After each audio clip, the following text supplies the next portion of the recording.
안녕하세요. 오늘은 이 세 가지에 해당하시는 분들 영상 꼭 끝까지 보시기 바랍니다. 첫 번째, 500만원 이하 초소액으로 부동산 투자를 시작하고 싶으신 분들. 두 번째, 1주택자지만 본격적으로 자산을 불려나가고 싶으신 분들. 세 번째, 나는 투기꾼이다. 세 번째, 적극적으로 부동산 투자를 하고 싶다. 이 세 가지에 해당하시는 분들은 오늘 정말 저 믿고 시청하셔도 됩니다. 12년 동안 부동산 업계에서 경험한 제가 여러분 돈 벌 수 있는 꿀팁을 알려드리고, 뒷부분에서는 투자에 바로 적용할 수 있을 만한, 어디에서도 들어보지 못했을 만한 그런 내용들을 알려드릴 테니 오늘 영상 놓치지 마시기 바랍니다. 자, 본격적으로 시작해 보겠습니다.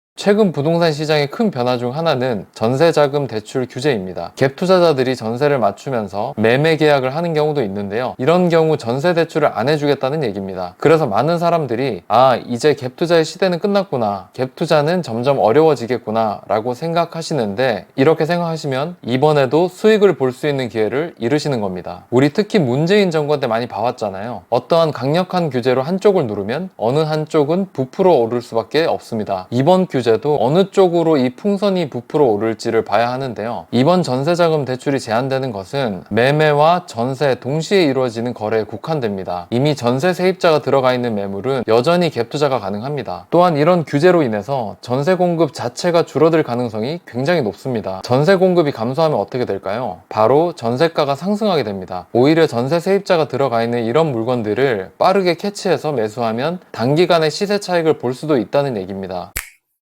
자, 그럼 어떤 매물을 사야 할까요? 간단합니다. 돈이 가장 적게 들어가는 매물을 사야 합니다. 만약 자금의 여유가 있다면 큰 고민 없이 강남이나 성수에 있는 아파트를 사시면 될 것 같고요. 저는 투자자로서 소액만 가지고 수익률을 극대화하는 전략을 말씀드리는 겁니다. 부동산 투자에서 돈이 적게 들어가려면 두 가지가 필요합니다.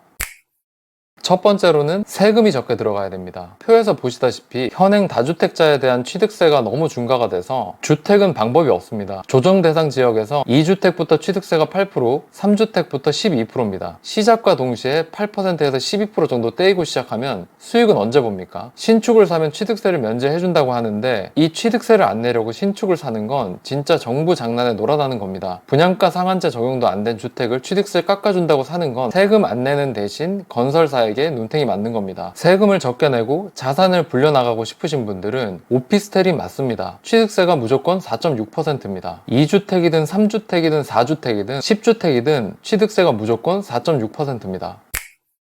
그리고 돈이 적게 들어가려면 갭이 작아야 합니다. 여기서 갭이 작다는 것은 단순히 초기 투자금이 적게 든다는 의미만은 아닙니다. 갭이 작다는 것은 그만큼 매도자가 급한 매물일 가능성이 높다는 얘기고, 전세가가 하방을 받쳐주고 있기 때문에 만약 매매가가 떨어진다고 하더라도 손실 위험이 상대적으로 아주 낮은 것을 의미합니다. 그리고 레버리지 효과가 큽니다. 적은 자금으로 큰 자산을 운영할 수 있기 때문에 매매 시세가 오른다면 수익률이 극대화됩니다.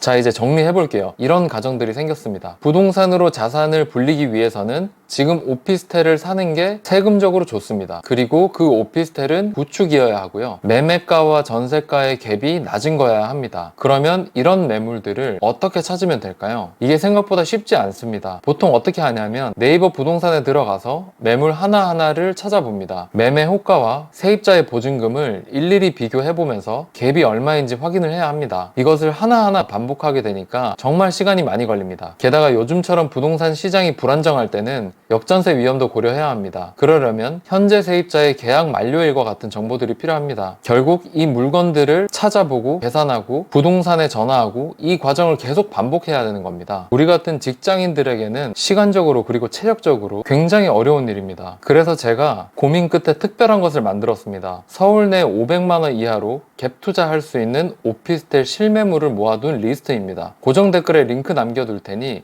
요청해 주시면 매주 무료로 받아보실 수 있습니다. 이 리스트는 서울 내 오피스텔 중 매매가와 현 세입자 보증금 갭이 가장 낮은 매물을 선별해둔 자료이고요. 여기에는 매매가와 보증금 뿐만 아니라 현 세입자 만기 날짜, 세대수, 평형, 층수까지 갭 투자할 때 꼭 필요한 정보들을 모두 담아두었습니다. 여러분들은 이제 이 자료에서 가장 마음에 드는 매물을 고르시기만 하면 됩니다. 다만 이 자료는 매번 업데이트를 해야 됩니다. 워낙 급한 매물들이라 금방금방 없어지기도 하고요. 매도인이 호가를 올려버려서 타이밍을 놓칠 수도 있습니다. 만약 반응이 좋으면 주기적으로 업데이트를 해서 제 채널을 구독하신 분들에게 도움이 될 수 있도록 할 예정입니다. 여러분의 구독이 저에게 큰 힘이 됩니다. 이 정보들이 여러분의 투자에 도움이 되길 진심으로 바랍니다. 리스트를 확인하시고 더 좋은 의견이나 아이디어가 있다면 댓글로 남겨주세요. 다음 업데이트 때 댓글 내용들을 고려해서 더 알찬 정보를 드릴 수 있도록 노력하겠습니다. 그리고 혹시나 궁금한 점이 있다면 댓글로 물어보시면 최대한 성의껏 답변 드리겠습니다. 오늘 영상 시청해주셔서 감사드리고요. 다음 영상에서 더 유익한 정보로 찾아뵙겠습니다.